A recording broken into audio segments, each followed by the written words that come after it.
بسم اللہ الرحمن الرحیم۔ الفضل ثانی۔ مشکوٰۃ شریف کے مطابق حدیث نمبر 29۔ معاذ رضی اللہ تعالیٰ عنہ بیان کرتے ہیں، میں نے عرض کیا اللہ کے رسول مجھے کوئی ایسا عمل بتائیں جو مجھے جنت میں داخل کر دے اور جہنم سے دور کر دے۔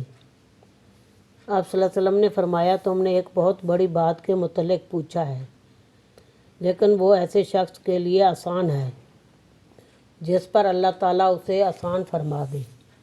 تم اللہ کی عبادت کرو اور اس کے ساتھ کسی کو شریک نہ بناؤ، نماز قائم کرو، زکوٰۃ ادا کرو، رمضان کے روزے رکھو اور بیت اللہ کا حج کرو۔ پھر فرمایا، کیا میں تمہیں ابواب خیر کے متعلق نہ بتاؤں؟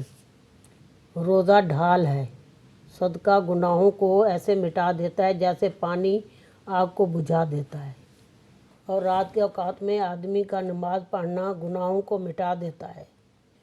پھر آپ نے سورۃ سجدہ کی آیت تلاوت فرمائی، ان کے پہلو بستروں سے دور رہتے ہیں، حتیٰ کہ آپ نے وہ عمل کیا کرتے تھے تک تلاوت فرمائی۔ پھر آپ صلی اللہ علیہ وسلم نے فرمایا، کیا میں تمہیں دین کی بنیاد، اس کے ستون اور اس کی چوٹی کے متعلق نہ بتاؤں؟ میں نے عرض کیا، کیوں نہیں؟ اللہ کے رسول ضرور بتائیں۔ آپ صلی اللہ علیہ وسلم نے فرمایا، دین کی بنیاد اسلام ہے، اس کا ستون نماز اور اس کی چوٹی جہاد ہے۔ پھر فرمایا، کیا میں تمہیں ان سب سے بڑھ کر چیز کے متعلق نہ بتاؤں؟ میں نے عرض کیا، کیوں نہیں؟ اللہ کے نبی ضرور بتائیں۔ آپ نے اپنی زبان کو پکڑ کر فرمایا، اسے روک لو۔ میں نے عرض کیا، اللہ کے نبی، ہم اس سے جو کلام کرتے ہیں کیا اس پر ہمارا مواخذہ ہوگا؟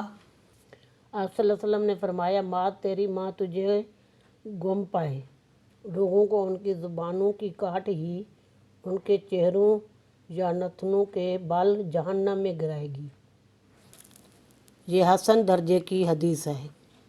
روایہ احمد، حدیث نمبر 231/5 اور حدیث نمبر 22,366۔